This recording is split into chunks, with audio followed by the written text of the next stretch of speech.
नमस्कार दोस्तों, स्वागत है आप सभी का लेट्स क्रैक यूपीएससी सीएससी के हिंदी के ऑफिशियल यूट्यूब चैनल पे। तो दोस्तों मेरा नाम अंकित, मैं आपकी क्लास लेकर के उपस्थित हो चुका हूं। तो फटाफट सभी के सभी लोग बेटा लाइव आ जाएंगे। चलिए, तो अगर आप लोग चैनल पे नए आए हो तो चैनल को सब्सक्राइब कर लीजिएगा, बेल आइकन को प्रेस कर लीजिएगा और साथ ही साथ वीडियो को लाइक कर देना, शेयर कर दीजिएगा, अपने दोस्तों तक पहुंचा दीजिए क्लास को। चलिए, तो आज हम इस क्लास में बहुत सारी चीजों को समझने वाले हैं। ये आज आपका भारतीय अगर हम बात करें मूर्ति कला का ये आखिरी क्लास है। बहुत इंपॉर्टेंट सी सेशन होने वाला है, सभी लोग ध्यान रखिएगा। सबसे पहले हम बात कर लेते हैं यहाँ पे सब्सक्रिप्शन की। अगर आप लोगों ने अभी तक अनअकैडमी के लर्निंग ऐप का सब्सक्रिप्शन नहीं लिया है या अभी तक अनअकैडमी का लर्निंग ऐप डाउनलोड नहीं किया है तो आप लोग डाउनलोड कर लीजिए और सब्सक्रिप्शन ले लीजिए, क्योंकि सब्सक्रिप्शन के बहुत सारे फायदे हैं। अभी आपको मैं बताता हूं कि क्या क्या फायदे हैं सब्सक्रिप्शन के। बहुत सारे फायदे आपको सब्सक्रिप्शन को देखने के मिलेंगे। जैसे आप सभी को बता दें हम यहाँ पे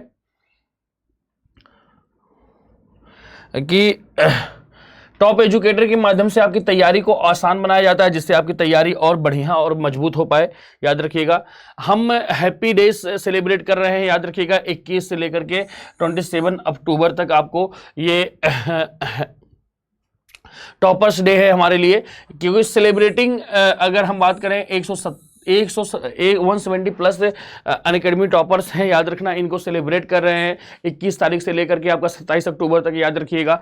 और अभी आप सभी को बता दें यहाँ पे कि वो 20 में 7 रैंक, 50 में 50, अगर बात करें यहाँ पे 20 में आपको 7 लर्नर ऐसे हैं जिन्होंने अपना रैंक हासिल किया। 50 अगर देखा जाए तो 15 लर्नरों ने, और टोटल मिलाकर 170 मतलब 170 प्लस बच्चों ने यहाँ पे अपना सिलेक्शन सुदृढ़ करवाया है। तो आप लोगों का भी यहाँ पे नाम हो सकता है। याद रखिएगा। तो इसके लिए आपको कुछ नहीं करना, बस केवल आपको सब्सक्रिप्शन ले लेना है, जिससे आपकी तैयारी आसान बनेगी। याद रखिएगा। और यहाँ पे गौरव सर के द्वारा आपको, ठीक है, बहुत सारे यहाँ पे मिलेंगे, आपको कुछ टिप्स मिलेंगी। याद रखिएगा, 5 अगर देखा जाए तो एसए की सेशन होने वाले हैं 5। अगर 2 सेशन आपका स्ट्रेटजी के लिए होगा और 3 क्लासेस आपका आंसर राइटिंग पे की जाएगी। ठीक है, 27 अक्टूबर को है शेड्यूल किया गया है। आप लोग यहाँ पे जरूर जाइए। ठीक है, इनके सेशन को आप लोग जरूर देखिएगा। याद रखिए। और आप सभी को ये मेरी जानकारी है, देख सकते हैं आप लोग। और याद रखना, यहाँ पे अनअकैडमी यूपीएससी में का कॉम्बेट आ चुका है आपका, मतलब हो गया है ये कॉम्बेट, आज ही हुआ था ये कॉम्बेट। ठीक है, जिन बच्चों ने ज्वाइन किया था बहुत अच्छी बात है, जिन्होंने नहीं ज्वाइन किया वो नेक्स्ट के लिए तैयारी प्रिपरेशन करेंगे अपना। ठीक है, 11 AM पे आज हुआ था।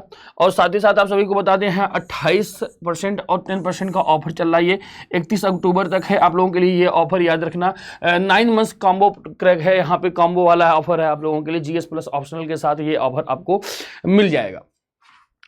और 10% का 3 मंथ्स फेस्टिव कॉम्बो ऑफर भी चल रहा है आप लोगों के लिए। और साथ ही साथ 27 तारीख तक अभी वैलिड है आपका जो 35% का ऑफर चल रहा था। याद रखिएगा, 35% का ऑफर चल रहा था, वो रिटेन किया गया है अभी भी।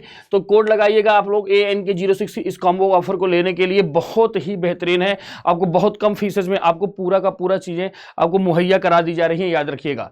ठीक है, याद रखना, 80 टेस्ट आपको मिलेंगे इसमें एवरी, अगर बात की जाए तो टोटल मिलाकर के 101 टेस्ट हैं आपको इसमें देखने को मिल जाएंगे। याद रखना। और आप सभी को बता दें बेटा कि आपको what do you need to crack UPSC CSC exam, उसके लिए क्या चीज़ों की आवश्यकता है आप लोगों की, वो सारी चीज़ देखते हुए आपको वैल्यू ऑफरिंग की जा रही है अनअकैडमी की तरफ से। LMP प्रोग्राम है आप लोगों के लिए, राइज हैंड प्रोग्राम है, जिसमें आप अपने फेवरेट एजुकेटर से बातचीत वगैरह कर पाओगे। ये सारी सुविधाएं आप लोगों के लिए ही मुहैया कराई जा रही हैं। प्लस और आइकॉनिक के सब्सक्रिप्शन है। प्लस से बेहतर आपका आइकॉनिक का सब्सक्रिप्शन होता है, क्योंकि वहां पे आपको एक पर्सनल एडवाइजर मिलेगा देखने के लिए आइकॉनिक वाले पार्ट में। दोनों सब्सक्रिप्शन पे, चाहे प्लस का हो या फिर आइकॉनिक का हो, आपको 10% का ऑफ मिलता है अगर आप लोग कोड लगाएंगे मेरा ANK06। ठीक है, ये रेफरल कोड है मेरा, इसको लगा करके आप लोग इंस्टेंट 10% का डिस्काउंट ले सकते हैं। और साथ ही साथ 10% का डिस्काउंट आपको ऑप्शनल के सब्जेक्ट में भी मिलेगा सेम कोड से, ANK06 से। याद रखना, ऑप्शनल कार्निवल स्टार्ट हुआ है आप लोगों के लिए। याद रखिएगा, ये आपको टीचर्स देख सकते हैं, जैसे धर्मेंद्र सर है सोशियोलॉजी के, हिमा बिंदु मैम है आपको एंथ्रोपोलॉजी पढ़ाएंगी आप सभी को। तो यहाँ पे पीयूष चौबे सर है PSIR के लिए, ज्योग्राफी के लिए सचिन अरोरा सर है। तो ऐसे इस तरीके से आपको मेंटोर मिलेंगे। और साथ ही साथ यहाँ पे बैचेज आ रहे हैं, एक आ रहा है 27, दो बैचेज 27 को आ रहे हैं, एक बैच आपको 25 को देखने को मिलेगा, मतलब मंडे से, मतलब कल से। याद रखना, चलिए, तो कला एवं संस्कृति का टॉपिक पढ़ रहे थे बेटा, तो सभी लोग यहाँ पे एक बार जोरदार तरीके से लाइक कर दीजिएगा, शेयर कर दीजिएगा। अगर चैनल पे नए आ रहे हो तो चैनल को सब्सक्राइब कर लेना और बेल आइकन को भी प्रेस कर लीजिएगा, ठीक है। चलिए, तो हम यहाँ पे कला एवं संस्कृति में हम भारतीय मूर्तिकला के बारे में पढ़ रहे थे और मैंने आप सभी को बहुत सारी चीजें पढ़ा रखी हैं। आज हमको जो टॉपिक पढ़ना था वो टॉपिक है आपका राष्ट्रकूटकालीन मूर्तिकला। इंपॉर्टेंट सा टॉपिक है, ध्यान से देखिएगा, क्योंकि यहां से आपको बेहतरीन से पूरा आज टॉपिक आपका खत्म हो जाएगा, लेकिन ये सारे के सारे चीजें इंपॉर्टेंट बहुत ज्यादा हैं, याद रखना, ठीक है। चलिए, तो इंपॉर्टेंट से टॉपिक है, इनको आप लोग अगर ध्यान से नहीं देखोगे तो मामला आपका गड़बड़ हो सकता है, तो ध्यान पूर्वक जरूर इनको देखिए आप, ठीक है। चलिए, तो बात करते हैं पहले राष्ट्रकूटकालीन मूर्तिकला। इसके पहले हमने बहुत सारे टॉपिक आपको खत्म करवाए, ठीक है। लगभग हमारा ये आज आखिरी सेशन है। इसके बाद हम यहाँ पे मूर्तिकला के बाद चित्रकला देखेंगे, ठीक है। मूर्तिकला के बाद अगर हम बात करें इसके बाद चित्रकला देखेंगे। इसके पहले मैंने आपको उसमें आपको पल्लवकालीन मूर्तिकला के बारे में पढ़ाया था, ठीक है। अब आज मैं आपको यहाँ पे राष्ट्रकूटकालीन मूर्तिकला के बारे में पढ़ाऊंगा, जो आज का आखिरी टॉपिक होने वाला पूरा मिला करके आज का सेशन, ठीक है। चलिए, तो बात करते हैं यहाँ पे, तो सभी लोग एक बार लाइक और शेयर जरूर कर दीजिएगा, ठीक है। चलिए, तो बात करते हैं सबसे पहले हम यहाँ पे राष्ट्रकूटकालीन मूर्तिकला, ठीक है। 8वीं शताब्दी के इस मध्य में राष्ट्रकूटों ने चालुक्य वंश से शक्ति छीन ली थी। मतलब 8वीं शताब्दी में यहाँ पे चालुक्य के बाद आते हैं कौन? राष्ट्रकूट शासक आते हैं, याद रखना। राष्ट्रकूटों के काल में मुख्यतः एलोरा, एलिफेंटा और कन्हेरी में मूर्ति शिल्प का काम हुआ। तो कहाँ कहाँ पे हुआ है? एलोरा में हुआ है, एलिफेंटा में हुआ है और कन्हेरी, ठीक है। यहाँ पे आपको मूर्ति शिल्प मतलब है मूर्तियां वगैरह स्थापित की गई यहाँ पे, याद रखना। फिर देखोगे एलोरा या वेरूल और एलिफेंटा में शिव के विविध रूपों का विस्तार पूर्वक अंकन हुआ। शिव के, ठीक है, जो हिंदू धर्म से प्रभावित हैं, शिव के अगर आप देखोगे तो यहाँ पे विभिन्न रूपों का मूर्ति बनाई गई, विभिन्न रूपों में मूर्तियां स्थापित की गई हैं। एलोरा में शिव, विष्णु और शक्ति और सूर्य की मूर्तियों के उदाहरण है, जबकि कन्हेरी में बौद्ध शिल्प के उदाहरण मिलते हैं। तो कन्हेरी गुफाएं बौद्ध शिल्प से संबंधित हैं, लेकिन अगर हम एलोरा की बात करें तो शिव और यहाँ पे विष्णु और शक्ति और सूर्य की मूर्तियों का उदाहरण आपको देखने को मिलेगा। शक्ति की मूर्ति भी दिखेगी, ठीक है, याद रखना। शक्ति की मूर्ति है, सूर्य की मूर्ति है और साथ ही साथ और शिव की और यहाँ पे विष्णु भगवान की, ठीक है। तो इन लोगों की मूर्ति हिंदू धर्म से प्रेरित है, आपको देखने को वहां पे मिलेंगे, ठीक है। ये था आपका राष्ट्रकूटकालीन मूर्तिकला। कुछ बातें और है, एलोरा की मूर्तियां आप इसमें पढ़ेंगे कि एलोरा की मूर्तियां थी कैसी, क्या चीजें हैं इसमें। एलोरा की शिल्प की शैली को गुप्त परंपरा का ही विस्तार माना जाता है, जिसमें विशाल पृष्ठभूमि पर विशाल आकृतियों का निर्माण किया गया। मतलब विशाल पृष्ठभूमि, जो नीचे की पृष्ठभूमि वो विशाल थी, बड़ी थी, और विशाल आकृतियों का निर्माण भी किया गया। मतलब बड़ी मूर्तियां इस काल में बनाई गई, ठीक है। इन मूर्तियों में एक रसता दिखती है, यहाँ की मूर्तियों का ओज कथा वस्तु के अनुकूल है, लेकिन उसमें सजीवता नहीं दिखती। मतलब सजीवता की बात हो रही है, इसमें सजीवता नहीं दिखती। देखने से आपको ये नहीं लगेगा कि ये इसमें कुछ सजीवता का लक्षण है, वो इसमें देखने को नहीं मिलता हमको। कथा अंकन में केंद्रीय तत्व का ध्यान रखा गया है। मूर्तियां चट्टानों को काट कर वह उन्हें उभार कर बनाई गई हैं। मतलब चट्टानों को काटा गया है या उन्हें उभार करके बनाया गया, मतलब उसी पे जैसे छीनी और हथौड़ी लेकर के उभार करके बनाया गया, ठीक है।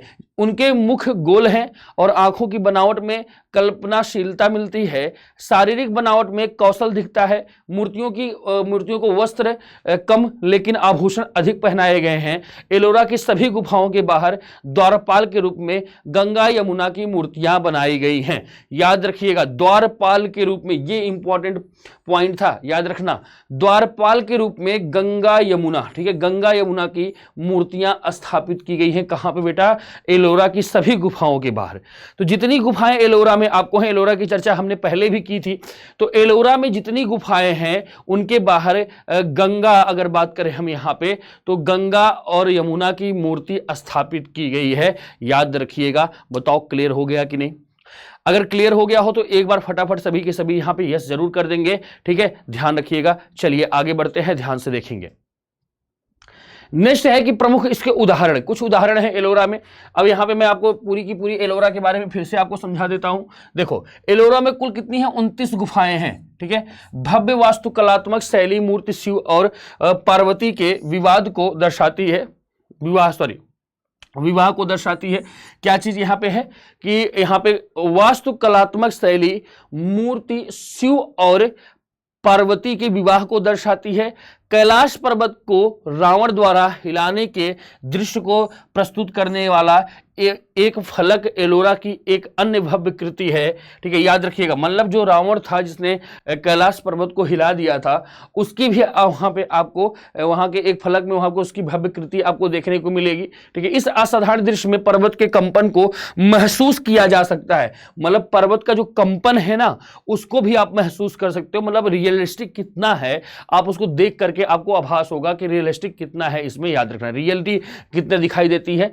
रामेश्वर, दशावतार तथा कैलाश मंदिरों में नटराज शिव की मूर्तियां महत्वपूर्ण हैं। तो याद रखिएगा रामेश्वर, दशावतार तथा कैलाश मंदिरों में नटराज शिव की मूर्तियां इसमें प्रमुख मानी जाती हैं। ये कुछ आपके एलोरा के उदाहरण हो गए, याद रखना, ठीक है। क्लियर हो गया? आसान है, टॉपिक बहुत आसान है, कुछ इसमें ज्यादा कुछ आपको करने की आवश्यकता नहीं है, बस केवल आपको समझते रहना है हर चीजों को ध्यानपूर्वक, बस केवल।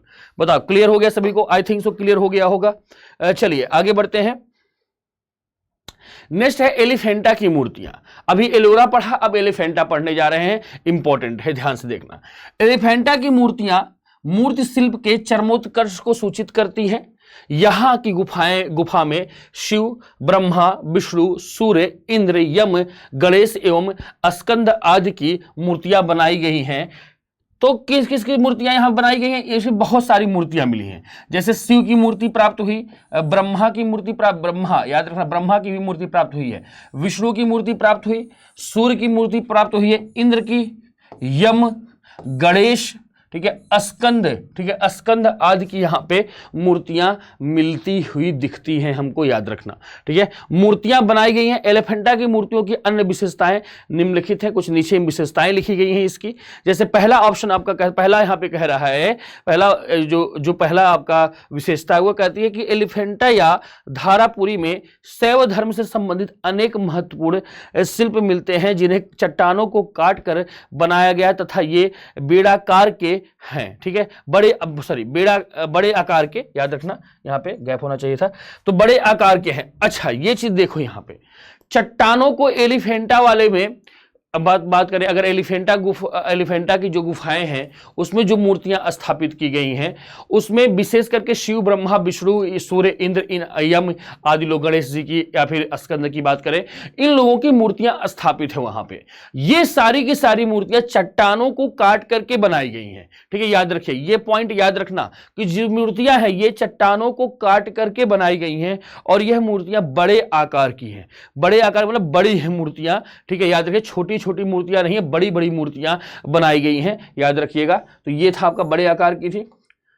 आगे पढ़ेंगे, यहाँ की शिल्पाकृतियां पतली तथा कुछ मांसल बनाई गई हैं, बनाई गई हैं। मूर्ति के शरीर के अंगों को गोलाकार रखने का प्रयास करते हुए अंग विन्यास में संतुलन रखा गया है। तो गोलाकार मतलब कि सुडौल बनाने के लिए यहाँ पे तो उनका अंग विन्यास का भी यहाँ पे संतुलन रखा गया है। यहाँ की प्रत्येक आकृति में निचला होंठ मोटा थोड़ा मोटा और आगे की ओर निकला हुआ बनाया गया है। तो जो आकृतियां हैं इसमें जो निचले वाला होंठ है ना, ये वाला जो नीचे वाला होंठ होता है इसको थोड़ा मोटा बनाया गया है, ठीक है, और नीचे की तरफ हल्का सा लटकता हुआ दिखाया गया है, ठीक है, आगे की तरफ निकला हुआ, वही बात होती है, ठीक है, याद रखना।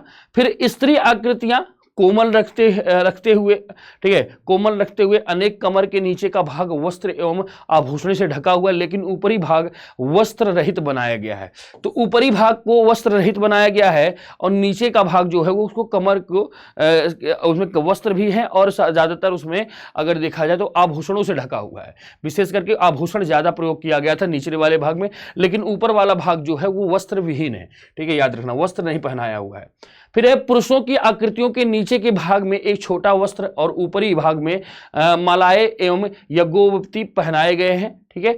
मूर्तियों में वृक्ष स्थल विस्तृत लंबे कान और अतिशय नाटकीयता से भवों को व्यक्त किया गया है। मतलब भवों की बात हो रही है, जो आपके ये होते हैं, ये जिनको हम बोलते हैं, ठीक है, जिसको कहते हैं ना, जो ये आपका भवें जो होती हैं, इनको नाटकीयता के भावों से व्यक्त किया गया है। मतलब भवों से आप उसमें कुछ नाटक वाली फीलिंग वहां पे आ सकती है, ऐसा उनको बनाया गया है। ठीक है, याद रखना। फिर प्रमुख उदाहरण क्या क्या है इसके? एलिफेंटा का सबसे प्रमुख शिल्प उदाहरण शिव की प्रकांड त्रिमूर्ति है। एक ही शरीर में उत्कीर्ण 3 सिर, याद रखिए, इसको हम त्रिमूर्ति कहते हैं। ठीक है, 3 सिर हैं इसके। इससे अगर बात करें तो एक ही शरीर में उत्कीर्ण 3 सिर भगवान शिव के 3 विभिन्न पहलुओं का निरूपण करते हैं। यह बेहतरीन उदाहरण है किसका? एलिफेंटा के गुफा का। ठीक है, एलिफेंटा गुफा में जो मूर्ति स्थापित की गई शिव जी की, वो त्रिमूर्ति है। एक ही शरीर में 3 सिरों का वहां पे दिखाया गया है कि भैया 3 सिर इसमें है, याद रखना। बताओ, क्लियर हो गया? ये थी आपकी एलिफेंटा की गुफाएं बेटा। याद रखिएगा, ये सारे के सारे टॉपिक्स बहुत ही बेहतरीन और बहुत ही लाजवाब है। आपको पूरे के पूरे टॉपिक्स को ध्यान से समझना होगा, ठीक है, क्योंकि यहां से क्वेश्चंस आपके पेपर में पूछे जाएंगे, फिर आपको मामला गड़बड़ ना हो, इस वजह से मैं आपको ध्यानपूर्वक करवा रहा हूं, याद रखिएगा। चलिए आगे देखते हैं। अब आगे चोलकालीन मूर्तिकला। राष्ट्रकूट कालीन मूर्तिकला हमारी समाप्त हुई। ठीक है, राष्ट्रकूट के समय में जो आपको हुआ वो मैंने आपको यहां पे बता दिया, याद रखना। अब चोलकालीन मूर्तिकला के बारे में पढ़ने वाले हैं। चोलकालीन मूर्तिकला में भी आपको कुछ विशेषताएं दिखेंगी। ठीक है, यहां पे भी कुछ अलग टाइप से मूर्तियों को स्थापित किया जाएगा और ये अपने आप में बहुत ही भव्य होगा। चलिए बात करते हैं। तो पल्लवों को परास्त कर चोलों ने सुदूर दक्षिण में अपना विशाल साम्राज्य स्थापित किया। चोल वंश ने 1850 ईस्वी से लेकर के ठीक है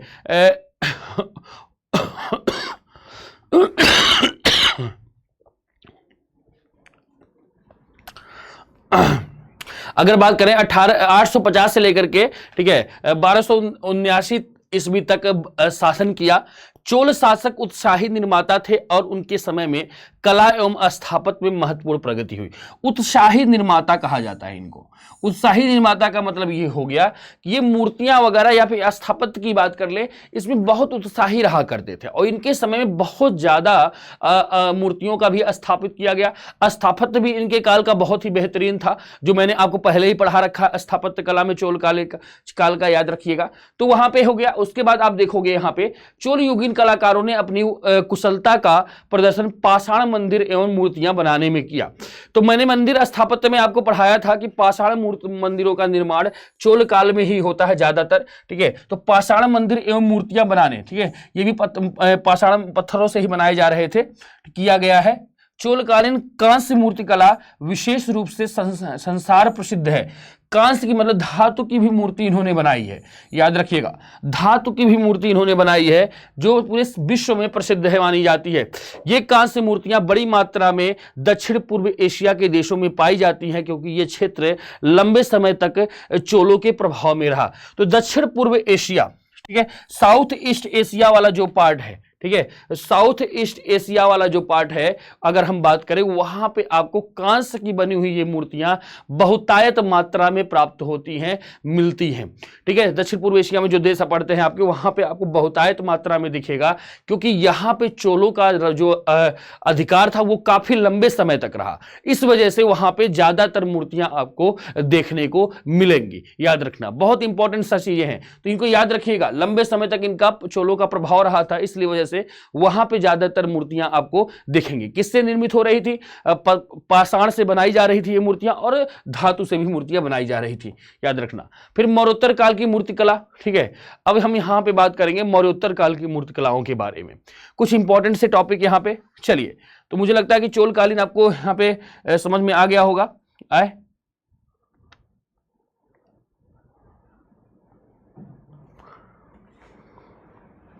अच्छा, यहाँ पे ये नहीं, मौर्योत्तर काल वाला कहाँ से आ जाएगा? ये 1 मिनट, ये आपका पहले मैंने तो पहले पढ़ा दिया है ना ये टॉपिक आपका, क्योंकि अभी तो चोल ही चलेगा ना, उसकी विशेषताएं कैसे पढ़ेंगे? ये आपका मतलब थोड़ा सा देख लीजिएगा। नहीं, ये इसको हटाना था, वो गलती से आ गया होगा, पिछले वाले उसी पीपीटी पे बनाते हैं ना वो लोग, तो इस वजह से। चलिए, चोल मूर्तिकला मुख्यतः वास्तुकला की सहायक थी। मैंने बताया ना कि वास्तुकला में, स्थापत्य कला में इनका योगदान बहुत ज्यादा रहेगा। ठीक है, स्थापत्य कला में इनका योगदान बहुत ज्यादा है। इस वजह से कहता है कि चोल मूर्तिकला मुख्यतः वास्तुकला से की सहायक थी, इसलिए अधिकांश मूर्तियों का उपयोग मंदिर को सजाने में किया गया।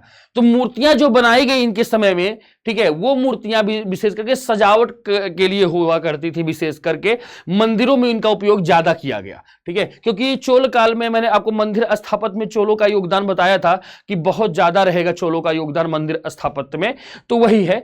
चोल कलाकारों ने बहुसंख्यक में पत्थर तथा धातु की मूर्तियों का निर्माण किया, जिसमें धातु मूर्तियों को अधिकता थी। ठीक है, शैव मतावलंबी होने के कारण चोल मूर्तिकला नटराज की कांस्य प्रतिमा में शिव और शिव परिवार का मूर्तन प्रमुखता से हुआ है। तो कांस्य मूर्तियों में जो नटराज की मूर्ति है वो वही बहुत फेमस है। ठीक है, इसी की बात करते हैं कि विश्व में विख्याति प्राप्ति है इस मूर्ति का। ठीक है, कांस्य की मूर्ति है, ये कांसे से बनी हुई मूर्ति है जो बहुत ही इंपॉर्टेंट है, याद रखना। तो सभी लोग ध्यान से देखिएगा बेटा। ठीक है, कांस्य वाली मूर्ति है यहाँ पे, याद रखना कुछ बातें और इनके बारे में। ठीक है, धातु मूर्तियों में भी कांस्य मूर्तियों की प्रधानता रही है, जिसमें नटराज की कांस्य प्रतिमा सर्वोत्कृष्ट है। इसे चोल काल का सांस्कृतिक निकस, कसौटी कहा गया। ठीक है, निकस कहा गया, याद रखना।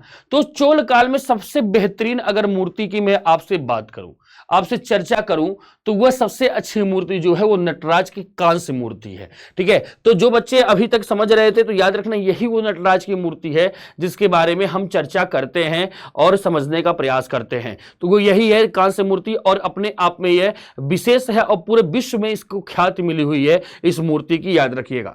पत्थर की मूर्तियां अधिकांशतः मंदिरों की सजावट में ही इस्तेमाल हुई हैं, जबकि धातु या कांस्य की मूर्तियां स्वतंत्र रूप से निर्मित की गई। तो पत्थर की जितनी मूर्तियां थी वो विशेष करके अगर देखा जाए यहाँ पे, तो वो मंदिर के सजावट के लिए उपयोग की जाती थी, क्योंकि मंदिरों का स्थापन भाई देखो मंदिर क्या होते थे, मंदिरों की स्थापना की जाती थी।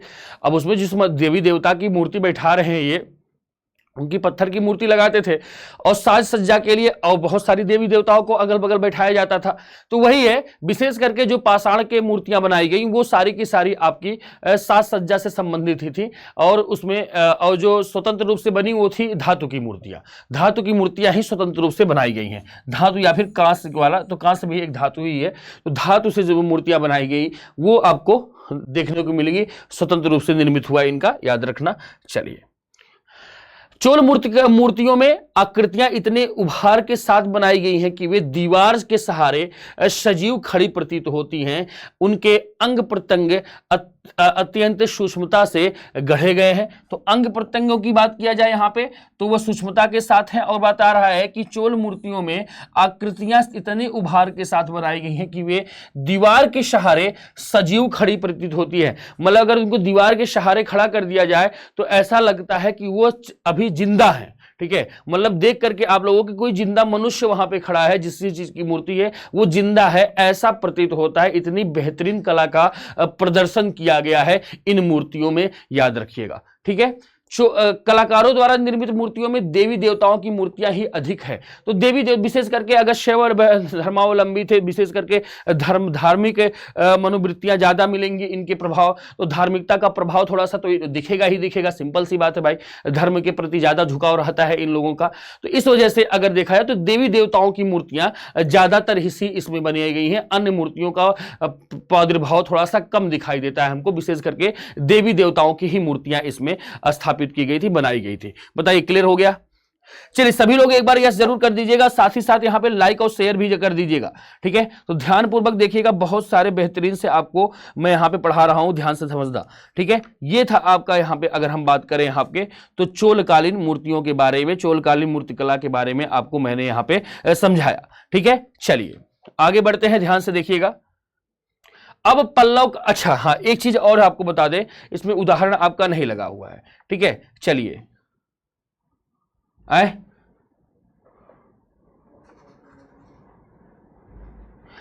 क्या हुआ?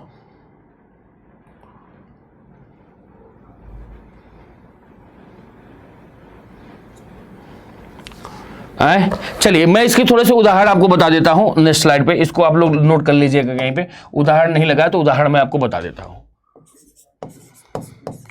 ध्यान से देखिएगा। उदाहरण देख लेते हैं कि इसके उदाहरण क्या क्या है। उदाहरण इंपॉर्टेंट होते हैं आप लोगों के दृष्टिकोण से।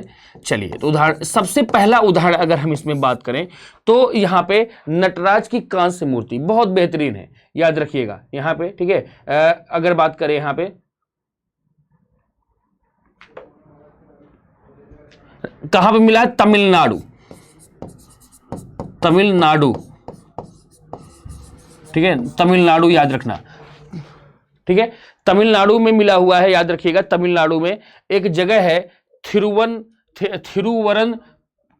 थिरुवरनपुरम नाम है शायद उसका, नहीं, ठीक है, याद रखना, थिरुवरनगुलम नाम है कि, हाँ गुलम, थिरुवरनगुलम। यहां पे आपको क्या मिला, यहीं पे आपको नटराज की विशाल, ठीक है, यहां पे याद रखना, यहीं पे आपको नटराज की बेटा विशाल कांस्य मूर्ति मिली है, याद रखिए क्या मिली है, कांस्य से बनी कांस्य मूर्ति, ये सबसे फेमस है, ठीक है। अगर हम बात करें तो चोलकालीन में सबसे फेमस आपका तमिलनाडु से मिला हुआ, ठीक है, थिरुवरनगुलम में अवस्थित एक नटराज की विशाल, ठीक है, कांस्य मूर्ति है जो मिली हुई है, बहुत बेहतरीन मूर्ति है, ये याद रखिएगा। बताओ क्लियर हो गया।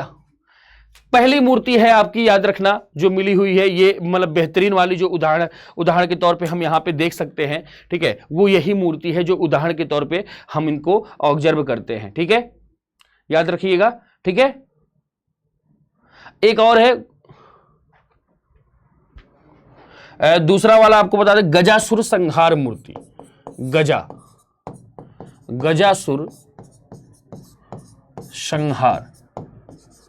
संहार मूर्ति,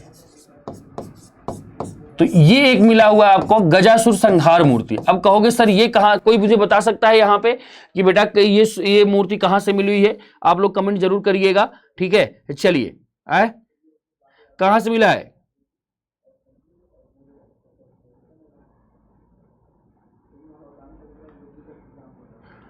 चलिए, चलो कमेंट करके जरूर बताना, ठीक है। तो ये एक मूर्ति है, बताइएगा। अभी हम आप लोग इसको, आपका होमवर्क रहेगा, आप इसको जरूर पता करिएगा कहां से मिला हुआ, ठीक है, बाद में फिर मैं आपको बता दूंगा, ठीक है। चलिए, फिर गजासुर संहार मूर्ति के बाद अगर हम बात करें यहां पे, ठीक है,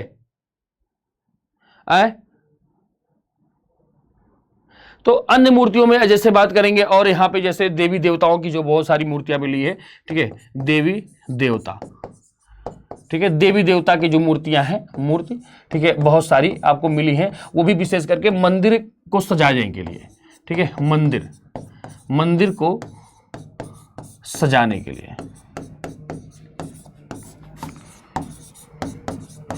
ठीक है, मंदिर को सजाने के लिए विशेष करके जो देवी देवता की मूर्ति और ज्यादा आपको मिली हुई है। तो इस समय मैंने आपको बताया, एक बार इस बात को याद रखिएगा कि स्वतंत्र रूप से अगर देखा जाए तो केवल धातु और कांसे की मूर्तियां ही बनाई जा रही थी इस समय, स्वतंत्र रूप से। ये पॉइंट आपको याद रखना होगा कि स्वतंत्र रूप से, ठीक है, केवल, याद रखना, केवल, ठीक है, किसके लिए, कौन सी, धातु एवं कांसे, तो कांसा भी धातु में ही आता है, ठीक है। देखो कांस्य की मूर्ति, पहले लिख देता हूं, कांस्य की मूर्ति। अब देखो याद रखना, आपका यही केवल स्वतंत्र रूप से बनाया जा रहा था, कांस्य की मूर्ति और धातु की जो मूर्ति बन रही थी, यही बस केवल आपका बेटा अगर बात करें तो ये स्वतंत्र रूप से बन रहे थे। स्वतंत्र रूप का मतलब होता है कि इनको स्वतंत्र जगह पे रखा जाए, ठीक है, तो वही आपका, लेकिन जो आपके अन्य मूर्तियां बनाई जा रही थी, ठीक है, जो पाषाण मूर्तियां थी, ठीक है, इसको याद कर लो क्योंकि क्वेश्चन यहां से पूछा गया है। पाषाण मूर्तियां, जो पाषाण मूर्तियां थी वह स्वतंत्र रूप से नहीं बनाई जा रही थी, क्योंकि वह मंदिर, ठीक है, मंदिर स्थापत्य की सहायक मानी जाती हैं, सहायक, ठीक है, मंदिर स्थापत्य की सहायक मानी जाती हैं, याद रखना। तो मंदिर स्थापत्य की सहायक इसलिए मानी जाती हैं क्योंकि इनका निर्माण किस लिए हो रहा था, इन मूर्तियों का अगर बात करें, पाषाण मूर्तियों का, इनका निर्माण जो हो रहा था, निर्माण वह मंदिर साज सज्जा, मंदिर साज सज्जा के लिए। ये पॉइंट जरूर याद रखिएगा, ये बहुत इंपॉर्टेंट पॉइंट है, क्योंकि एक बार क्वेश्चन यूपीएससी ने पूछा हुआ है कि चोल काल में किन मूर्तियों का स्वतंत्र विकास हो रहा था। ठीक है, स्वतंत्र रूप से किन मूर्तियों को बनाया जा रहा था, तो वह धातु और कांस्य की मूर्तियां हुआ करती थी, उसमें पाषाण की मूर्तियों का, ठीक है, स्वतंत्र रूप से नहीं बनाया जा रहा था। आपको कोई भी ऐसी मूर्ति नहीं मिलेगी जो स्वतंत्र रूप से बनाई गई हो पाषाण की। ठीक है, याद रखना। तो ये पॉइंट जरूर याद रखिएगा, जिन बच्चों को नहीं पता था वो बच्चे जरूर याद रखेंगे, क्योंकि ये बहुत बेहतरीन सा पॉइंट था आपका। ठीक है, याद रखना। तो आई थिंक सो क्लियर हो गया होगा आप सभी को। तो ये था आपका आज क्या, अगर देखा जाए यहां पे, तो ये चोलकालीन हम पढ़ रहे थे, चोलकालीन मूर्तियां, ये इंपॉर्टेंट है, इनको जरूर याद रखिएगा। और अधिकतर मूर्तियां जो मिली हैं वो दक्षिण पूर्व एशिया से मिली हैं, ये बात याद रखना। ठीक है, चलिए आगे बढ़ेंगे। अब दक्षिण पूर्व एशिया में ज्यादातर मूर्तियां कांस्य वाली आपको ही देखने को मिलेगी। फिर देखो पालकालीन मूर्तिकला, ये थोड़ा सा इंपॉर्टेंट है। पाल काल की भी अब देख लेंगे, यहाँ पे चोल पढ़ा है हमने, तो पालकालीन मूर्ति आपको भी पढ़ना हमको आवश्यक है। ठीक है, पाल काल की मूर्तियां कुछ ज्यादा इसमें नहीं है, लेकिन थोड़ा बहुत चीजें तो हैं, उनको हम यहाँ पे देखेंगे। 8वीं और 12वीं शताब्दी, ठीक है, 8वीं 12वीं शताब्दी के दौरान बिहार और बंगाल में, ठीक है, बिहार का एरिया था आपका, एक सेकेंड,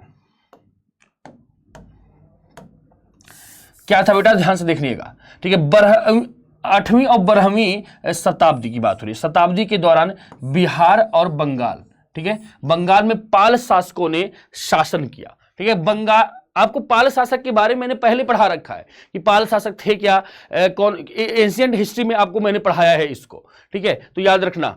तो पाल शासकों ने शासन किया, इन्होंने कला को अत्यधिक प्रोत्साहित किया।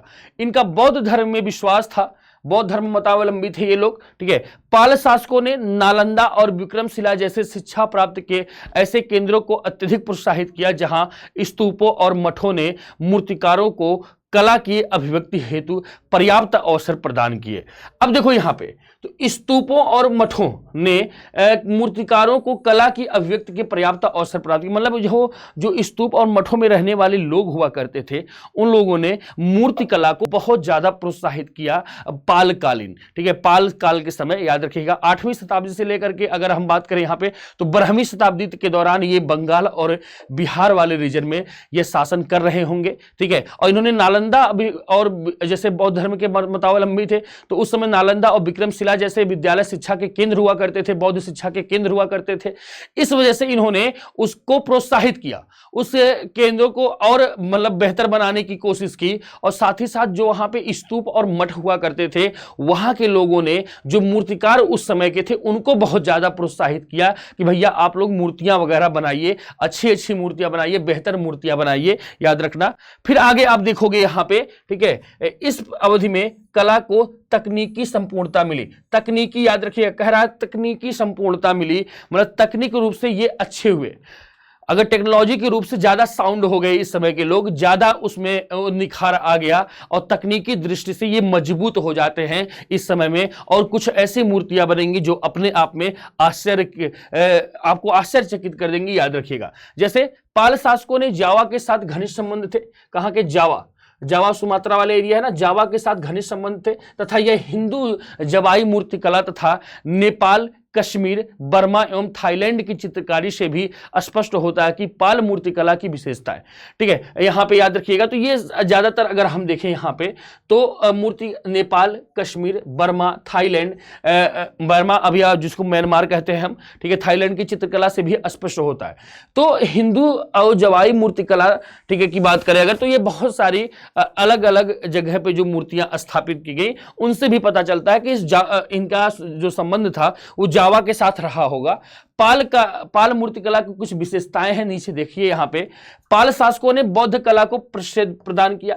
सबसे पहली विशेषता तो यह है कि पाल शासकों ने बौद्ध कला को प्रश्रय दिया, क्योंकि बौद्ध मतावलंबी थे ये लोग, बौद्ध धर्म को फॉलो करने वाले थे ये लोग। इस वजह से इन्होंने बेटा बौद्ध धर्म को ज्यादा प्रोत्साहित किया, याद रखना। क्लियर हो रहा है ना सभी को अच्छे तरीके से? देखिए आज का टॉपिक बहुत बेहतरीन है, तो ध्यान से आप क्लियर करते चलिएगा। मैं आप सभी के सामने अभी नहीं उपस्थित, लाइव तो प्रीमियर पे चल रहा है, आप सभी को पता है, तो लाइव तो हूँ नहीं, लेकिन मैं ये क्लास जरूर देखता रहूँगा उस समय जब ये क्लास चल रही होगी। तो आप लोग प्रॉपर कमेंट वगैरह करते रहिएगा, और जो चीज़ नहीं समझ में आएगा, ठीक है, वहाँ पे भी कमेंट कर दें, जब मैं फ्री होऊंगा तो आपको जरूर बताऊंगा। वहाँ पे कोई अगर दिक्कत का सामना करना पड़ता है, वैसे दिक्कत का सामना नहीं करना पड़ेगा आपको, मैंने पूरे डिटेल के साथ ही यहाँ पे पढ़ा रहा हूँ, ठीक है। तो पाल शासकों ने बौद्ध कला को प्रश्रय प्रदान किया। पालकालीन मूर्तिकला में, ठीक है, छरहरी और मनोहारी कृतियां, पर्याप्त आभूषण तथा परंपरागत सजावट पर विशेष बल दिया गया है। बिहार से मिली मूर्तियां बंगाल की तुलना में अधिक मोटी तथा भारी हैं। तो एक विशेषता ये याद रखिएगा, ठीक है, ये विशेषता इंपॉर्टेंट है, इसको ध्यान से फिर से एक बार देखिए। क्या कह रहा है? पालकालीन मूर्तिकला में छरहरी और मनोहरी आकृतियां। छरहरी का मतलब होता है कि एकदम छरहरी का मतलब कि वजनदार ना हो, शरीर देखने से ऐसा लगे कि पूरा सुडौल है, अच्छा है, ठीक है। तो छरहरी और मनोहरी, ठीक है, मनोहरी मनो को हरने वाली, तो जब छरहरी रहेगा और मनोहरी मनो को हरने वाला, ठीक है, आकृतियां हैं। पर्याप्त आभूषण तथा परंपरागत सजावट पर विशेष बल दिया गया। पर्याप्त आभूषण मतलब आभूषणों का ज्यादा प्रयोग किया गया है, ठीक है, आभूषणों का ज्यादा, और परंपरागत सजावट जो उस समय की परंपरागत सजावट रही होगी उस पर विशेष बल दिया गया है, जिससे वह आकर्षक लग सके। सीधा सा मतलब था, जब मनोहरी शब्द का प्रयोग कर लिया यहां पे, तो सीधा सा मतलब है कि इन मूर्तियों को देखने से लोग आकर्षित हों, ऐसा बनाया गया था कि देख करके मन में ऐसा ख्याल आ जाए कि हाँ यही मूर्ति अच्छी है, या फिर अगर बात किया जाए तो वहां पे, ठीक है। तो यहाँ पे आकर्षक बनाया गया, उनको आकर्षक बनाने के लिए आभूषणों का प्रयोग किया गया, परंपरागत सजावट पर विशेष बल दिया गया, जिससे वह आकर्षक दिख सके और मनों को हर सके, ठीक है, मतलब याद रखना। फिर कह रहा है यहां पे, ठीक है, बंगाल की तुलना में अधिक मोटी तथा, यहां पे बिहार बात कर रहा है, बिहार से जो मिली मूर्तियां हैं, बिहार से, ठीक है, बिहार में जो मूर्तियां मिली हैं वह बंगाल की तुलना में अधिक मोटी हैं, मोटी ज्यादा है, मोटी, ठीक है, याद रखिएगा, और अधिक और भारी भी हैं, ठीक है, भारी भी हैं। और बंगाल की मूर्तियां जो हैं वो इससे थोड़े से कम मोटी हैं और कम भारी हैं, ठीक है। पालकालीन मूर्तिकला पर सारनाथ कला का प्रभाव माना गया है, सारनाथ कला, ठीक है, सारनाथ कला का प्रभाव माना गया है, जिसके अंतर्गत हल्के इकहरे बदन और पारदर्शी वस्त्र पहनी मूर्तियां प्रमुख हैं। तो हल्के इकहरे बदन, वही मैं बात कर रहा था, हल्के बदनों की, मतलब हल्के शरीर की बात वही रही थी कि छरहरी का सीधा सा मतलब वही अगर हम अपने परिप्रेक्ष्य में निकालें तो वही होता कि हल्का शरीर बनाया जाए, ठीक है, देखने में जिससे आकर्षक लग पाए, ठीक है, याद रखना, ठीक है। फिर आगे देखोगे यहां पे पालकालीन मूर्तियों, ठीक है, पालकालीन मूर्तियों का निर्माण गया और राजमहल, गया जो आपका बिहार में पड़ता है, ठीक है, वर्तमान झारखंड में स्थित है आपका राजमहल वाला एरिया, से मिलने वाले भूरे और काले रंग के बेसाल्ट पत्थरों से हुआ है। तो अगर बात करें यहाँ पे भूरे काले, ठीक है, भूरे और काले रंग, ठीक है, भूरे और काले रंग के बेसाल्ट पत्थरों से पल्लव कालीन मूर्तियों का निर्माण हुआ, जो आपका कहां से, राजमहल वाले एरिया में और बिहार वाले एरिया में, जो आपका गया वाला एरिया है, यहां से प्राप्त होता था, याद रखना। बताओ क्लियर हो रहा है? बताओ क्लियर हो रहा है बेटा? क्लियर हो रहा है ना सभी को? अच्छे तरीके से एक बार यस जरूर करिएगा सभी लोग, और ध्यान पूर्वक आप लोग देखते चलिए, क्योंकि देखिए ये चीजें बहुत ही इंपॉर्टेंट हैं, इनको देखना बहुत ही आवश्यक है, नहीं देखोगे तो मामला गड़बड़ हो जाएगा, ठीक है। तो ध्यान से आप लोग देखते चलिएगा। तो किससे बना? बेसाल्ट पत्थरों से निर्मित है, याद रखना। बेसाल्ट पत्थर कौन से रंग है? भूरा रंग है, भूरा प्लस हल्का काला, ठीक है, काले रंग का प्रयोग किया गया, काले, इन्हीं दोनों से निर्मित की गई हैं ये मूर्तियां, ठीक है। और जो कहां पे मिलती थी गया में, प्लस बात करें यहां पे तो राजमहल, ठीक है, राजमहल वाला एरिया जो आपका है, राजमहल का एरिया अब झारखंड में पड़ता है, गया आपका बिहार में पड़ता है, ठीक है, याद रखना। वर्तमान के परिप्रेक्ष्य की तुलना में बात की जाए, पहले तो एक ही था वो। फिर पत्थर के मुलायम होने के कारण मूर्तिकला के लक्षणों और वस्त्राभूषण को सूक्ष्मता से उकेरा जाना संभव हो गया। ये पत्थर हल्के से क्या होते थे, मुलायम होते हैं। बेसाल्ट पत्थर जो होते हैं वो हल्के मुलायम पत्थर होते हैं। तो इनमें अगर बात करें हम यहाँ पे तो वस्त्रों को उकेरना आसान होता था। जो वस्त्र पहनाए जाते थे उनको उकेरना थोड़ा सा आसान हो जाता था, जिससे आपको सूक्ष्मता दिखाई देता है, पारदर्शिता ज्यादा दिखाई देती है। थोड़ा सा अच्छे तरीके से आप उनको ऑब्जर्व कर सकते हो, देख सकते हो, समझ सकते हो, और आसानी भी हुआ करती रही होगी उस समय इनको करने में। ठीक है, याद रखना। फिर आगे देखोगे पालकालीन मूर्तियां लेख युक्त हैं और उनमें तिथियां भी दी गई हैं। मतलब लेख लिखे गए हैं और साथ ही साथ उसमें तिथियां भी अंकित की गई हैं। कब बनाई गई ये मूर्तियां, उसकी तिथियां, उसके डेट भी डाले गए हैं उसमें। ठीक है, डेट भी है, डेट भी डाले गए हैं, जिससे आप स्पष्ट रूप से समझ सकते हैं कि कब ये इनका निर्माण हुआ रहा होगा, कब इनका क्या रहा होगा, ये सारी चीजें। पालकालीन प्रतिमाओं, ठीक है, पालकालीन प्रतिमाओं में मुख्यतः देव मूर्तियों के ही उदाहरण मिलते हैं। इसमें अलौकिक विषयों का अभाव है। ठीक है, अलौकिक विषय, ठीक है, लौकिक विषय का अभाव दिखेगा और देव मूर्तियां मिली हुई हैं। ठीक है, विशेष मुख्यतः जो आपकी हैं देव मूर्तियां, मतलब देवताओं की मूर्तियां इसमें ज्यादा आपको देखने को मिलेंगी। ठीक है, आपको, ठीक है, देवताओं की मूर्तियां इसमें आपको ज्यादा देखने को मिलेंगी। कहीं कुछ जगह पे आपको वहां पे आई थिंक सो क्लियर हुआ होगा, इतनी बातें क्लियर हुई होंगी तो फिर आगे बढ़ेंगे। देव मूर्तियों के उदाहरण इसमें ज्यादा मिलेंगे आपको, याद रखना। देखो थोड़ा सिंपल सा पॉइंट है, इनको आप लोग देखते रहिए क्योंकि ये इंपॉर्टेंट सी चीजें हैं और इनको आप नोट भी कर लीजिएगा। नोट कर लोगे तो ज्यादा आसान ही रहेगा आप लोगों के लिए। आगे देखते हैं यहाँ पे पालकालीन। तो पालकालीन शैली में बनी बौद्ध, जैन और ब्राह्मण, ठीक है, बौद्ध, जैन और ब्राह्मण मूर्तियों में शैली के स्तर पर समानता है, किंतु आयुध, वाहन और लाक्षणिकता, ठीक है, लाक्षणिकता जो होती है के स्तर पर भिन्नता है। लक्षण की बात यहां पे हो रही है। तो भिन्नता कहां, यहां पे देखो समानता कहां दिख रही है। समानता क्या है, पल्लवकालीन शैलियों में बनी बौद्ध, जैन और ब्राह्मण मूर्तियों में शैली के स्तर पर, शैली के स्तर पर समानता है। किसमें, अगर हम बात करें, चाहे बौद्ध धर्म हो, चाहे जैन धर्म हो या फिर ब्राह्मण धर्म, तीनों में आपको समानता दिखेगी। किस स्तर पे, शैली के स्तर पे। इनकी शैली, बनाने की शैली जो है वह सेम है। तो समानता हमको कहां दिखा, शैली के स्तर पे हमको समानता दिखती है। लेकिन अगर हम आयुध की बात कर लें, वाहन के बारे में बात कर लें, या फिर लाक्षणिकता के मतलब लक्षण जो इनके हैं इन मूर्तियों के, उसके बारे में बात करें तो इसमें भिन्नता दिखेगी। इन तीनों के कारण यहां पे क्या हो जाता है, भिन्नता दिखती है। ठीक है, भिन्नता, डिफरेंसेस दिखते हैं इनके कि आपस में इनके क्या डिफरेंसेस हैं। ठीक है, ये दिखने को मिलेंगे आपको इन तीन आधारों पे। ठीक है, और नहीं तो शैली के आधार पे समानता दिखेगी। शैली के हिसाब से तीनों को एक ही शैली में बनाया गया है, तीनों मूर्तियों को, याद रखना। बताओ क्लियर हो गया? एक बार हो गया हो तो यस जरूर कर दीजिएगा सभी लोग। मैं पानी पी लेता हूं फिर आगे आपको पढ़ाता हूं।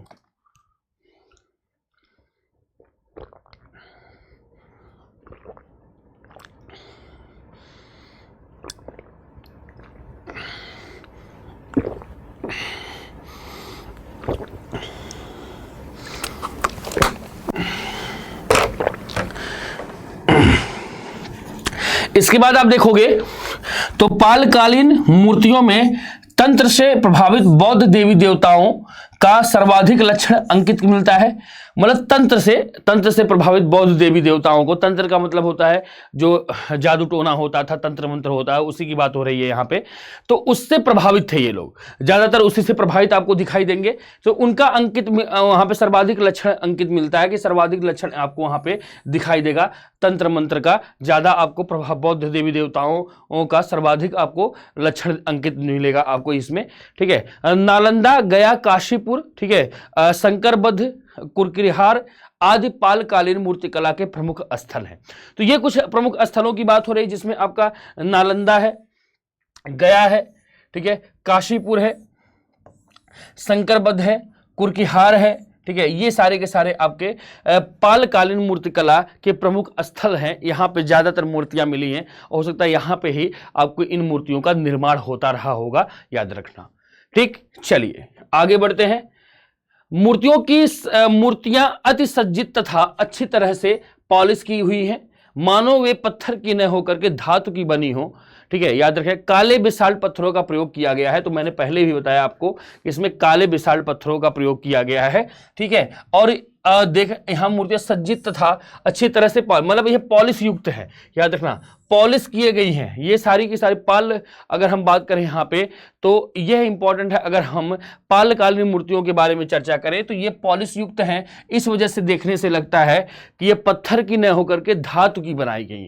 ठीक है, देखो जैसे अशोक के समय मैंने बताया ना कि चमकती थी, एकदम से शीशे की तरह झलकती थी मूर्तियां और पत्थर की होती थी लेकिन लगता था कि यह धातु की है, वैसे ही मूर्तियां आपको दिखेंगी यहाँ पे पालकालीन, जो देखने से लगता है कि है तो छूने से लगेगा आपको पत्थर की है, लेकिन यह देखने से लगता है कि धातु की मूर्तियां, क्योंकि इसमें पॉलिश ऐसी पॉलिश की गई है जो शीशे की तरह झलकती थी, याद रखना। ठीक है, चलिए अब हम बात करेंगे यहां पे, आज इसके कुछ उदाहरण की बात कर लेते हैं पहले। ठीक है, यहां पे ठीक है पालकालीन, चलो कोई बता सकता है मुझे थोड़ा बहुत?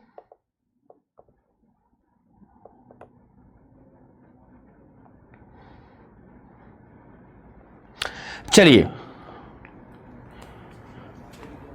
क्या हुआ? हाँ, तो यहाँ पे बुंदेलखंड खजुराहो की मूर्तियों से पढ़ने से पहले मैं आपको इसके उदाहरण बता देता हूँ। उदाहरण शायद इसमें नहीं, उदाहरण वैसे उदाहरण बहुत ज़्यादा नहीं है, बहुत ज़्यादा उदाहरण नहीं है, थोड़े बहुत उदाहरण हैं। जैसे एक मूर्ति आपकी तारा की मूर्ति, तारा, ठीक है, तारा की मूर्ति आपको मिलेगी, है आपकी एक देवी की मूर्ति है। ठीक है, याद रखना तारा की मूर्ति आपको इसमें देखने को मिलेगी। ठीक है, ठीक है, एक है आपका अवलोकेतेश्वर, लोकेश्वर। ठीक है, याद रखिएगा अवलोकेतेश्वर की मूर्ति आपको यहाँ पे देखने को मिलेगी। ठीक है, हाँ अच्छा अवलोकेतेश्वर है ना, ठीक है, अवलोकितेश्वर की मूर्ति आपको यहाँ पे देखने को मिलेगी। ठीक है, ये मूर्ति, ये दोनों ही मूर्तियां आपको इंपॉर्टेंट हैं, इंपॉर्टेंट मूर्तियां हैं। यहां से आपको क्वेश्चन पूछा गया, तारा की मूर्ति पल्लवकालीन है, हाँ सॉरी पालकालीन है। ठीक है, तारा की मूर्ति जो आपकी है ये पालकालीन है, और अवलोकितेश्वर की मूर्ति जो आपकी है ये भी एक पालकालीन मूर्ति है जो बहुत ही इंपॉर्टेंट है। ठीक है, याद रखें। अब इस समय की में बौद्ध के बहुत सारे, अगर हम बुद्ध के अनेक रूपों का यहाँ पे वर्णन किया गया, जैसे अवलोकितेश्वर का मंदिर है, फिर इसी में आपको ये बुद्ध का अंकन है। अच्छा एक बार फिर से मैं सही से लिख देता हूँ इसको, याद रखना, नहीं तो फिर आपको कंफ्यूजन हो जाएगा। देखो अगर हम बात करें यहाँ पे तारा के साथ साथ अगर हम यहाँ पे देखेंगे तो आपको बौद्ध, ठीक है, तो बौद्ध में आपको बुद्ध के, ठीक है, बुद्ध के जो यहाँ पे बुद्ध के जो रूप माने गए हैं, ठीक है, रूप, ठीक है, उसकी चर्चा ज्यादा इसमें हुई है, उनकी ज्यादा मूर्तियां इसमें बनाई गई हैं।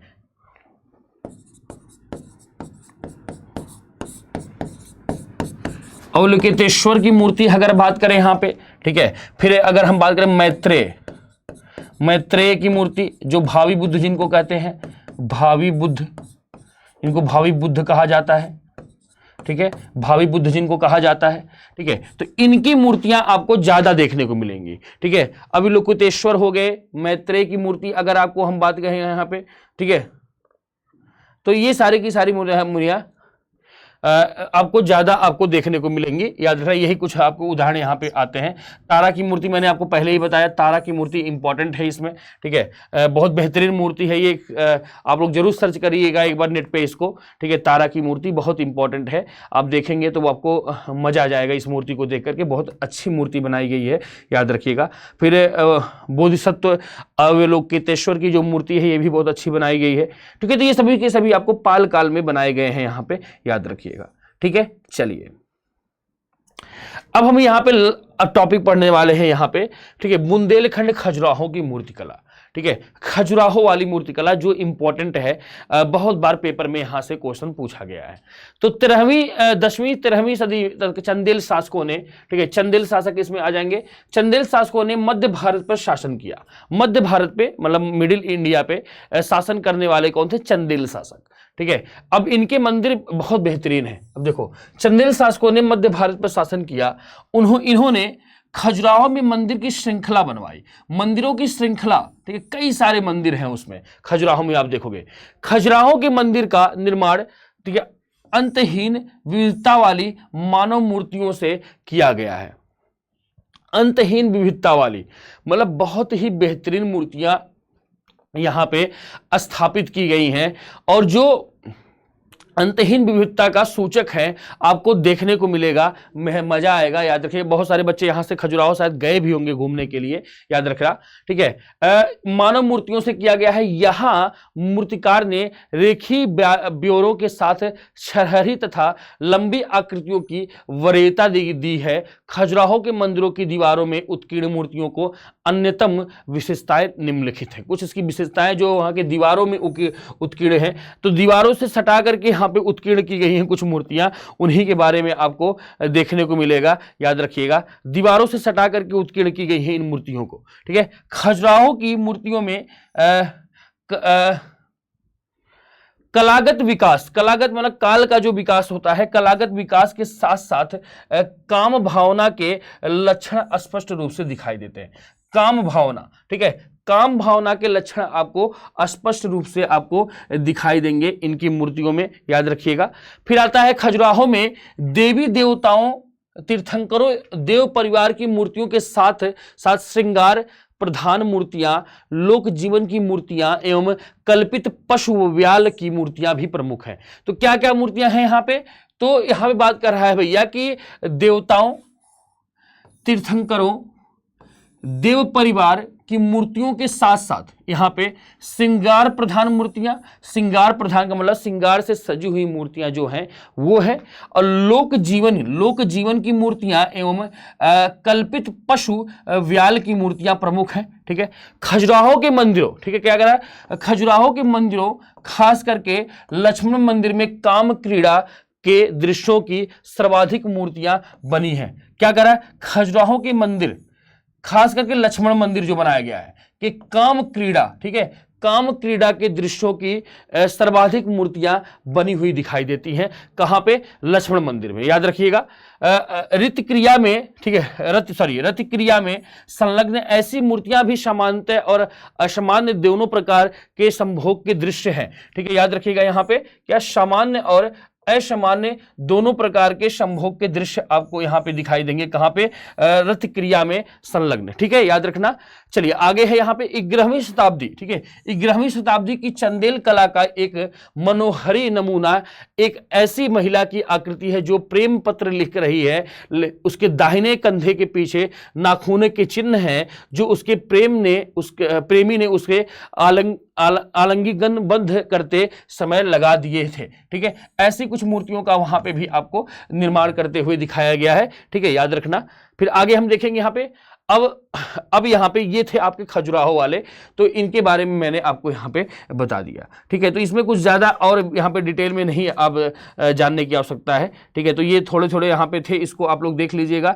तो ये आपकी पूरी की पूरी अगर हम बात करें तो ये आपका प्राचीन वाला आपका मूर्तियों का विकास जो था, वो मूर्ति आपके बनाई गई, वो आपका समाप्त। अब देखो यहां पे, अब कहोगे सर यहां पे मुगल काल वगैरह क्यों नहीं? क्योंकि मुगल काल में आप सभी को पता है मूर्तियों का विकास नहीं होगा। याद रखिएगा, अगर हम मिडुअल हिस्ट्री की बात करें तो मिडुअल हिस्ट्री में मूर्तियां नहीं बनाई जा रही थी। याद रखना।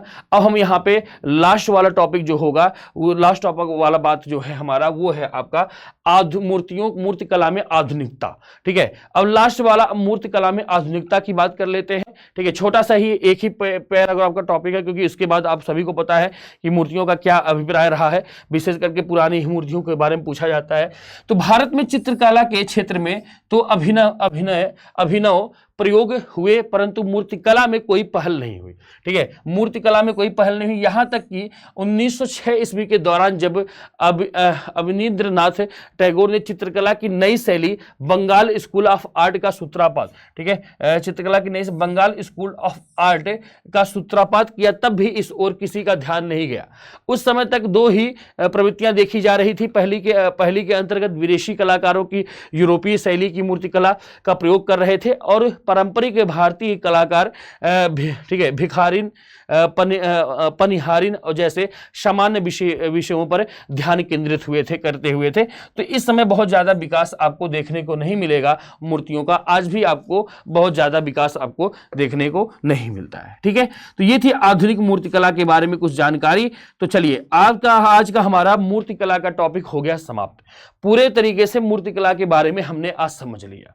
तो आज आपको मैंने बहुत सारी चीजें पढ़ाई, एक बार जरूर फिर से रिवाइज करवा देता हूं, ध्यान से देख लीजिएगा सभी लोग, उसके बाद हम यहां पे सेशन को समाप्त करेंगे।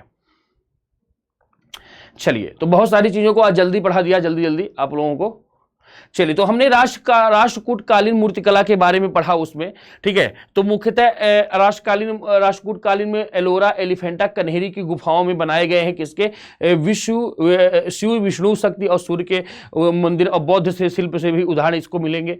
ठीक है, एलोरा की मूर्तियों के बारे में मैंने आपको पढ़ा यहाँ पे। ठीक है, एलोरा के बाद हम इसके प्रमुख उदाहरण देखे इसके एलोरा के। एलिफेंटा की मूर्तियां मैंने आपको पढ़ाई इसमें, और फिर इसके बारे में कुछ विशेषताएं बताई, इस विशेषताएं इसकी अच्छी थी, उदाहरण भी इसके हमने देखे यहाँ पे। फिर मैंने चोलकालीन मूर्तिकला के बारे में पढ़ाया यहाँ पे।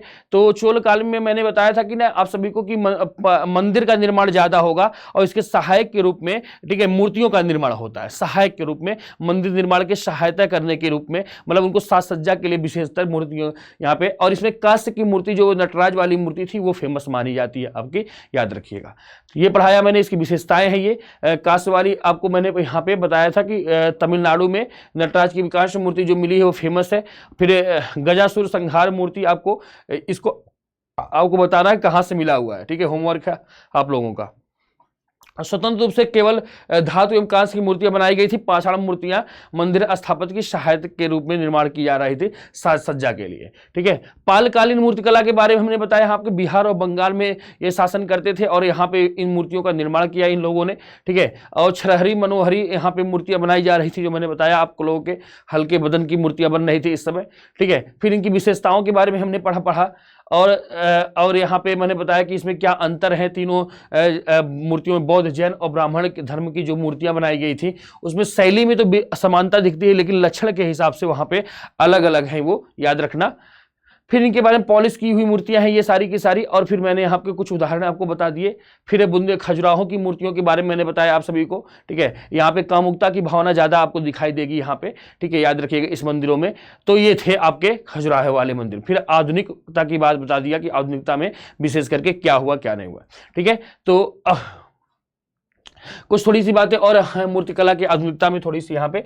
ठीक है, रोहित कांत नाग ठीक है 1868 से 1895, फणिनाथ बसु 1856 से 1826, हरिण्यम राय चौधरी 1884 से 1862 एवं प्रमनाथ ठीक है प्रमनाथन मलिक 1894 से 1833 में भी विदेशी कलाकारों से प्रेरणा ग्रहण कर रहे थे। तो इन लोगों ने कुछ विदेशी मतलब वहाँ पे कलाकारों से अपने कुछ प्रेरणा ले रहे थे और बाद में जाकर के इन लोगों ने कुछ मूर्तियों का आपस में विकास किया था। ठीक है, तो चलिए, तो आज का सेशन हमारा हो गया समाप्त।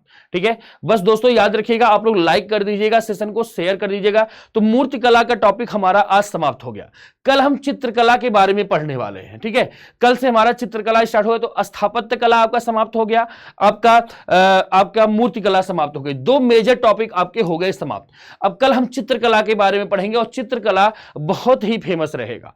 चित्रकला में हम बहुत सारी चीजों को देखने वाले हैं और चित्रकला में थोड़ा सा हमको टाइम भी लगेगा आपको पढ़ाने में, क्योंकि चित्रकला बहुत बड़ी है। ठीक है, चित्रकला में बहुत सारी चित्रकलाएं हैं जहां से कतिपय क्वेश्चन आते हैं हर बार। आपको कहीं ना कहीं से आपको चाहे हम बनी ठनी चित्रकला की बात कर ले या बहुत सारी आपको चित्रकलाएं आपको दिखेंगी, तो सारी चित्रकलाओं के बारे में कई बार क्वेश्चन पूछा गया है और हर बार आपको कहीं ना कहीं से क्वेश्चन पुटअप हो ही जाता है। ठीक है, तो वहां से क्वेश्चन आपको बन सकते हैं पेपर में। तो चलिए, तो आज के लिए बस इतना ही। Thank you so much. बस आप लोगों ने अभी तक अगर सब्सक्रिप्शन नहीं लिया होगा तो ले लीजिए, क्योंकि बच्चों याद रखिएगा, क्योंकि कि टॉप एजुकेटर के माध्यम से आपकी तैयारी को आसान बनाने की कोशिश की जाती है, जिससे आपकी तैयारी में लगने वाला समय है वो कम से कम हो पाए। ठीक है, टॉपर्स डेज याद रखिएगा, हम सेलिब्रेट कर रहे हैं इस बार टॉपर डेज। लगभग 170 प्लस बच्चों ने यहाँ पे सिलेक्शन हासिल किया है। उनके उपलक्ष्य में आप लोगों के लिए बहुत सारे ऑफर्स भी आ चुके हैं कि जिससे आप लोग अपना स्थान यहाँ पे दर्ज करा पाए। हम आपका भी नाम लेकर के पुकारे यहाँ पे, याद रखिएगा। 170 प्लस बच्चों ने सिलेक्शन लिया है। आप लोग नाम भी देख सकते हैं यहाँ पे, टॉप 15 का जो आपका टॉप 50 में जो 15 बच्चे हैं उनका नाम भी आप लोग देख सकते हैं। ठीक है, गौरव सर के साथ आप लोग को बातचीत करने का मौका मिलेगा। AR 13 है, इन्होंने 13वां स्थान हासिल किया है, याद रहेगा। ठीक है, तो 27 अक्टूबर को होने वाला है इनका प्रोग्राम। ये आप लोगों के लिए मेंटोर करने वाले हैं, आप लोगों को आपके मेंटोर रहेंगे ये। ठीक है, यहाँ पे 5 क्लासेस ऑन एस्से पे ये लेंगे। अगर हम बात करें यहाँ पे तो 2 क्लासेस ऑन स्ट्रेटजी प्रोग्राम पे लेंगे और 3 क्लासेस आपका आंसर राइटिंग एनालिसिस पे होगा, याद रखिएगा। और साथ ही साथ मेरे बारे में कुछ जानकारी है बेटा, याद रखिएगा। और हाँ, ये ऑफर्स आपको यहाँ पे ये तो हो चुका है आपका कॉम्बेट, जो नेक्स्ट वाला होगा वो मैं आपको बता दूंगा। और याद रखिएगा 28% प्लस 10% का ऑफर चल रहा है अभी 9th मंथ वाले में। 9 मंथ जो कॉम्बो सब्सक्रिप्शन चल रहा है उस पे तो ले लीजिए आप लोग, बहुत फायदेमंद है ये। ठीक है, लगभग 38% का डिस्काउंट है इस पे, 38% का डिस्काउंट है। तो जिन बच्चों को लेना है वो अभी ले लोगे तो ज्यादा फायदा होगा आप लोगों के लिए, क्योंकि आने वाले समय में पता नहीं फिर ये रिटेन होगा कि नहीं होगा फिर। तो अभी ऑफर है, ले लीजिए आप लोग। और यहाँ पे 3 मंथ्स फेस्टिव कॉम्बो भी चल रहा है आप लोगों के लिए, तो ये भी आप लोग ले सकते हैं, याद रखिएगा। और साथ ही साथ आप सभी को बता दें यहाँ पे कि 25-10-35% का आप लोगों को ऑफर चल रहा है। यहाँ पे बता दें आप सभी को 35% का। ठीक है, लेने के लिए आप लोग कोड इस्तेमाल करिएगा ANK06। जिन बच्चों को लेना है ले लीजिए। ठीक है, तो और यहाँ पे याद रखना कि 1 ईयर का सब्सक्रिप्शन आपको, अगर आप उससे एबव का सब्सक्रिप्शन लेंगे तो आपको 101 टेस्ट आपको फ्री मिलेंगे। ठीक है, मतलब टेस्ट सीरीज पूरे, अगर हम बात करें प्रीलिम्स और मेंस की, ऑप्शनल की, तो इस टेस्ट सीरीज आपको फ्री में दी जाएगी अगर 1 ईयर या उससे ज्यादा का सब्सक्रिप्शन लेते हैं। ठीक है, और what do you need to crack UPSC CSC exam, आपको क्या हो सकता है उसको देखते हुए यहाँ वैल्यू ऑफरिंग की जा रही है आप लोगों के लिए। और साथ ही साथ यहाँ पे LMP प्रोग्राम स्टार्ट किया गया आप लोगों के लिए ही। राइज हैंड प्रोग्राम स्टार्ट किया गया। आप अपने फेवरेट एजुकेटर से अपने डाउट्स वगैरह लाइव सेशन में पूछ सकते हैं। ठीक है, आपके जो फेवरेट एजुकेटर हैं उनसे, याद रखिएगा। और साथ ही साथ यहाँ पे प्लस और आइकॉनिक के 2 सब्सक्रिप्शन है अनअकैडमी के लर्निंग प्लेटफॉर्म पे। तो वहां पे लर्निंग ऐप पे आपको 2 सब्सक्रिप्शन दिखेंगे, एक आइकॉनिक के, एक प्लस के। प्लस से बेहतर आपका आइकॉनिक का पार्ट होता है, क्योंकि आइकॉनिक में आपको एक पर्सनल एडवाइजर मिलेगा जो आपकी तैयारी को बेहतर बनाने की कोशिश करेगा, याद रखिएगा। और साथ ही साथ दोनों सब्सक्रिप्शन पे, चाहे प्लस का हो या फिर आइकॉनिक का सब्सक्रिप्शन हो, दोनों पे आपको 10% का ऑफ मिलता है अगर आप मेरा कोड इस्तेमाल करते हैं ANK06। ये कोड लगा करके आप लोग ऑफर ले सकते हैं, याद रखिएगा। 10% का ऑफ मिल जाएगा आप सभी को। 10% का आप UPSC CSC ऑप्शनल पे भी मिलेगा, सेम कोड से ANK06 से आपको 10% का ऑफ मिलेगा, याद रखिएगा। यहाँ पे सेम कोड से ऑप्शनल करने वाली स्टार्ट हुआ आप लोगों के लिए बेटा, याद रखिएगा। बहुत सारे यहाँ पे याद रखिए 21 अक्टूबर से स्टार्ट हुआ है। UPSC CSC बैचेज आ रहे हैं आप लोगों के लिए। 27 से 2 बैच आ रहा है आपका, ये और ये बैच आपका 27 से आ रहा है, और 25 तारीख से आपको ये बैच आपको देखने को मिलेगा। ठीक है, टोटल मिला के 4 बैच जा रहे हैं, 27 और 28, और 3 बैच आपका लॉन्च होगा 15 अक्टूबर को। ठीक है, और यहाँ पे 22 के लिए यहाँ पे कंप्रहेंसिव बैच फॉर 2022। ठीक है, मतलब 2022 के लिए इंग्लिश बाइलिंगुअल स्टार्ट हो रहे हैं 27 अक्टूबर से। आप लोग यहाँ पे नाम भी देख सकते हैं कौन कौन टीचर क्या क्या पढ़ाने वाले हैं। और ये 2023 के लिए भी आ रहे हैं 27 तारीख से। आप वहाँ पे भी नाम देख सकते हैं कि कौन कौन से टीचर क्या क्या चीजें पढ़ा रहे हैं। ठीक है, तो चलिए आज के लिए बस इतना ही दोस्तों। Thank you so much for watching this session. Bye bye, take care बेटा। बस आपसे यही उम्मीद रहती है कि आप लोग लाइक कर देंगे, शेयर कर देंगे। अगर चैनल पर नए आए होंगे तो चैनल को सब्सक्राइब कर लीजिएगा, बेल आइकन को प्रेस कर लीजिएगा। ठीक है, तो चलिए आपसे मुलाकात होगी कल की क्लास में। और कल आपसे हम आपको भारतीय चित्रकला के बारे में बताऊंगा, और चित्रकला का पार्ट बहुत ही इंपॉर्टेंट होगा। कल वाली क्लास बहुत ज्यादा इंपॉर्टेंट होगी। ठीक है, तो आज के लिए इतना ही। Thank you so much, bye bye, take care, good night. और जाते जाते बस यही उम्मीद रहेगी, लाइक कर दीजिएगा, शेयर कर दीजिएगा। अगर चैनल पर नए आए होंगे तो चैनल को सब्सक्राइब कर लेना, बेल आइकन को प्रेस कर लेना। Thank you so much, bye bye, take care, let's crack it. मिलेंगे आप सभी से नेक्स्ट क्लास में, तब तक के लिए नमस्कार, जय हिंद, बाय बाय, टेक केयर।